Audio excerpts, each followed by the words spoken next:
plus ou moins 300 km de tubes bleus. OK. C'est long, là. C'est presque jusqu'à Gatineau, là, et plus. Puis en volume de sirop, on parle de quoi? De 90 000? À peu près 90 000 livres de sirop.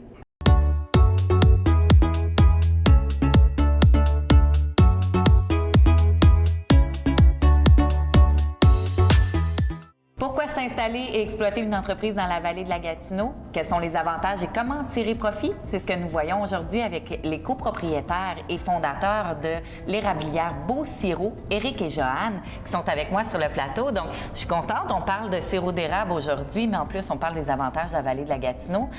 Vous avez décidé d'ouvrir une érablière dans la vallée de la Gatineau, mais vous venez de l'Abitibi. Parlez-moi du cheminement qui s'est passé jusque-là. En fait, nous, au départ, en Abitibi, quand on a terminé nos études en 92-93, il y avait vraiment pénurie d'emplois. Fait que vraiment, on est venu pour le travail à Éric en premier. Puis c'est ça, c'est ce qui nous a amenés au départ. Puis de fil en aiguille, on a eu la chance de travailler d'aller dans une petite érablière. On a tombé en amour avec ça. Fait que là, on a vraiment décidé de regarder pour s'en acheter une. Puis en 2008, on faisait l'acquisition de érablière Beau Sirop. Fait que du plaisir depuis ce temps-là. Je trouve ça intéressant de parler de ton autre emploi. Donc, tu es venu t'établir dans la vallée de la Gatineau pour ton emploi avant l'érablière. C'était quoi? Oui, mécanicien industriel. OK. Oui. Puis, il y avait beaucoup d'opportunités ici, je suppose. Initialement, moi, quand j'ai fini l'école, j'étais à Matagami. J'ai travaillé 1 an. Puis, il y avait des offres d'emploi. J'avais mon beau-frère qui travaillait chez Louisiana Pacifique. Ils cherchaient du monde, fait que je suis venu faire une entrevue, ils m'ont pris, puis... ouais. T'es resté combien de temps dans ce métier-là avant de tomber en amour avec le 10 ans. sirop? J'ai fait 10 ans chez Louisiana Pacifique. OK. Ouais. Puis, vous avez entendu parler d'une opportunité. Donc, vous êtes allé visiter le terrain, les entailles de Beau Sirop. Donc, comment ça s'est passé? Où vous avez entendu parler de cette opportunité-là? Bien, pour faire une histoire courte, exemple, l'année d'avant, l'année précédente, en 2007, on avait acheté par peu plaisir une toute petite érablière à Saint-Jean-sur-le-Lac, près de Mont-Laurier, 350 entailles à la chaudière. Puis on a exploité cette érablière-là pendant 1 an, puis on est vraiment tombé en amour avec la sériculture. Fait que là, on a dit, Colin, j'ai dit, moi, j'aimerais vivre de ça, Éric, qu'est-ce qu'on pourrait faire? Fait que là, on s'est mis à regarder ce qu'il y avait sur le marché, ce qu'il y avait disponible. Puis on habitait à Grand-Remous, fait qu'on voulait vraiment quelque chose à proximité. Puis Éric travaillait à Bois-Franc, donc on voulait quelque chose de pas trop loin. Puis on a visité quelques-unes, mais érablière Beau Sirop était à Grand-Remous. On est allé visiter, ça faisait notre affaire, on s'est entendu sur un prix, puis on a fait l'acquisition en 2008. Comment ça se passe? Quels sont les avantages, dans le fond, de vivre et d'exploiter une terre ici? Donc, d'avoir tout dans la vallée de la Gatineau, c'est quoi les avantages pour les entrepreneurs? Donc, au niveau peut-être de la santé mentale, de l'environnement de travail, comment on se sent quand on est entrepreneur ici? Oh, c'est tellement extraordinaire. Nous, c'est la nature d'abord et avant tout. Moi, je détiens un bac en administration, fait que j'ai toujours fait du travail de bureau. Puis là, l'érablière, ce qu'elle m'apporte, bien, j'ai une grosse partie de mon travail qui se fait à l'extérieur. Fait que c'est vraiment la qualité de vie, le travail famille, c'est extraordinaire. On a acheté l'érablière, les enfants étaient tout petits, étaient en bas âge, 5, 6, 7 ans. Fait que j'avais du temps pour eux. On avait les vacances d'été avec les enfants. Tu sais que moi, je pouvais me libérer à 100 Éric, il a gardé son travail pendant 3 ans chez Louisiana Pacifique les premières années. Fait que tu peux peut-être enchaîner un petit peu. C'est ça. J'ai gardé les 3 premières années mon emploi parce que la business n'était pas assez payante. C'était une érablière qui était plus comme loisir initialement. Il y avait 5 000 entailles. Puis c'est ça, on l'a augmenté jusqu'à 12 500 entailles. À partir de là, on a lâché notre job. Là. On était à temps plein pour l'érablière. Hey, moi, je connais pas ça, les entailles. Là. Vous parlez de 12 000 entailles. Qu'est-ce que ça représente comme production et comme distribution? Parce qu'on va parler de distribution aussi. Donc, c'est quoi la masse de ça, là, si on veut le représenter? Là? Une érablière, comme là, nous, on est rendu présentement à 18 000 entailles. Ça représente environ 200 acres d'érablière sous tubulure. Plus ou moins 300 km de tubes bleus. OK. C'est long, là. C'est presque jusqu'à Gatineau, là, et plus. Puis en volume de sirop, on parle de quoi? De 90 000 À peu près 90 000 livres de sirop. OK. Produits par année. Et ça, c'est depuis quelques années là, que vous êtes capable de produire ça? Oui, depuis qu'on a atteint le 18 000 entailles en 2018. Là, dans le fond, qu'on a 18 000 entailles. Donc, production, distribution. Là, vous êtes localisé dans la vallée de la Gatineau et vous êtes distribué autour. Donc, comment ça se passe, cette distribution-là? Nous, une grosse portion de notre distribution, en fait, étant donné qu'on est une érablière, on a des quotas avec le producteur acéricole du Québec. Donc, on a des quotas. Fait qu'il y a une grosse partie en vrac de notre sirop d'érable qui on est garanti à chaque année qui est vendu pour je dis Fédération acéricole. Puis le restant, on le vend par nous-mêmes directement à la ferme ou lors de des marchés. Érablière Beausirot, on est vraiment situé sur la route 117. Donc, c'est vraiment super parce qu'on a les gens qui arrivent de Montréal, qui passent devant l'érablière en route vers l'Abitibi. Puis de même, pour les gens, on couvre toute l'Abitibi qui s'en vont vers Montréal ou qui veulent venir vers Gatineau.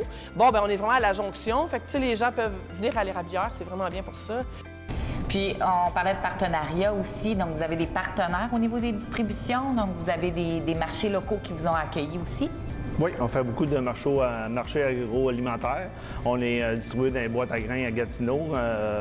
Ça, c'est très aimé, là, parce que notre sirop est quand même biologique. Il ne faut pas l'oublier. Puis on fait beaucoup de marchés d'été. Les marchés de Noël aussi, c'est très, très couru, là. Excellent. Qu'est-ce qui est intéressant dans ce concept-là, c'est que vous êtes situé dans la vallée de la Gatineau, mais vous avez beaucoup de potentiel. Comment vous le voyez, ce potentiel-là, dans les années à venir? Est-ce que vous le voyez encore plus grand ou vous comptez comme solidifier les partenariats qui sont actuellement faits?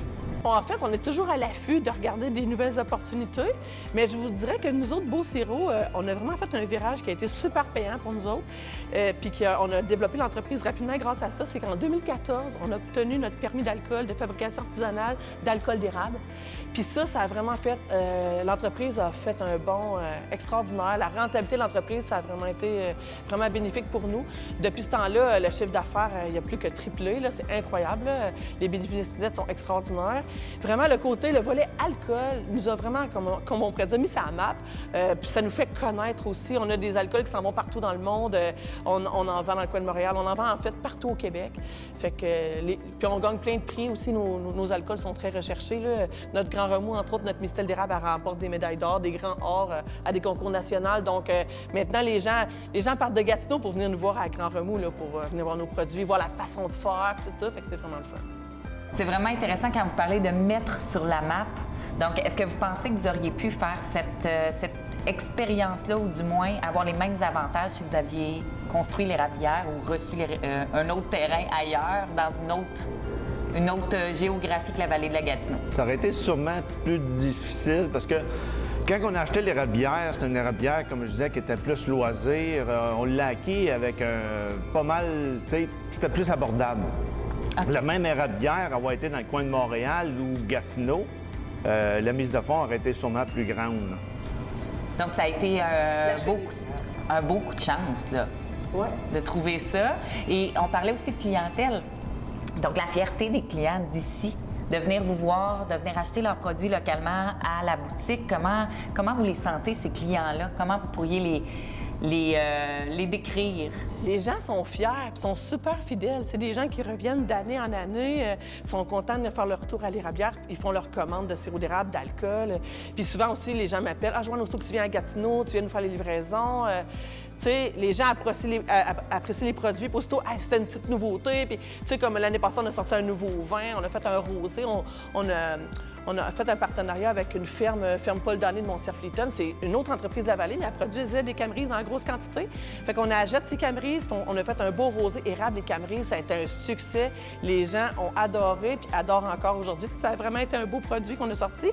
Puis ça fait comme ça l'aide d'une autre entreprise à se mettre à se faire connaître aussi. Fait que c'est vraiment le fun. On essaie vraiment de travailler avec les produits locaux. Puis moi, je suis convaincue aussi, tu sais, la qualité de notre sirop d'érable, le goût de notre sirop d'érable, c'est vraiment un peu comme les vignobles, tu sais, les cépages, le terroir, tu sais, notre forêt, ça l'amène un peu pour le goût du sirop d'érable. Fait que l'emplacement, dans la vallée, on a notre sirop d'érable a un certain goût, un certain caractère, puis ça se transmet dans nos alcools. On sélectionne nos sirops d'érable pour faire nos alcools. Fait que, tu sais, je me dis, dans la vallée, on a été capable d'aller chercher ça. Ça se fait ailleurs au Québec, mais tu sais, on a vraiment un petit goût différent. Fait que c'est apprécieux. Dans la vallée de la Gatineau, au niveau de l'embauche, au niveau des employés, comment vous sentez votre main-d'œuvre? Dans une érablière, le défi, c'est vraiment la main-d'œuvre. Ça, on ne le cachera pas. Là, tu formes quelqu'un, tu l'engages pendant 3 mois. Après ça, bien, faut t'espérer qu'il revienne après. C'est sûr que c'est vraiment là, c'est un défi là, pour une érablière, la main-d'œuvre.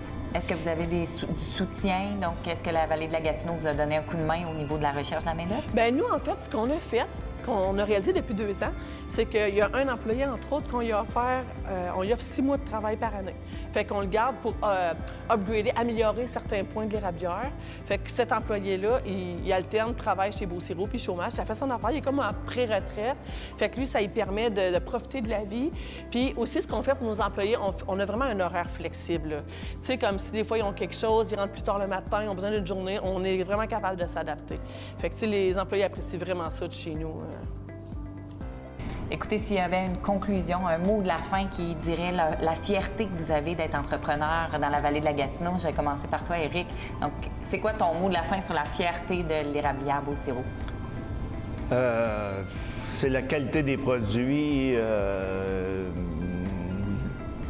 Qu'est-ce que le monde apprécie nos produits, ils sont contents, la fierté, c'est vraiment le fun. Puis pour toi? La vallée, c'est vraiment de pouvoir travailler avec la nature, parce qu'on est des gens originaires de l'Abitibi, fait que là-bas, la nature était vraiment pas pareille. Ici, dans la vallée de la Gatineau, c'est la beauté de la forêt, de pouvoir travailler avec du bois franc, tu sais, comme... Puis la facilité d'approche des gens. Les gens sont sympathiques, les gens sont fiers de venir à l'érablière, sont fidèles. Ça, moi, dans la vallée, je trouve ça extraordinaire que les gens sont comme ça. Tu sais, on a plus ce contact-là humain, je trouve, facile que d'être dans les grandes villes. Tu sais, le côté convivial, familial, c'est vraiment plus facile, je trouve, dans la région. Joanne, Éric, merci d'avoir été avec nous. Si vous souhaitez en savoir plus sur l'érablière Beauciro, je vous invite à visiter notre site Internet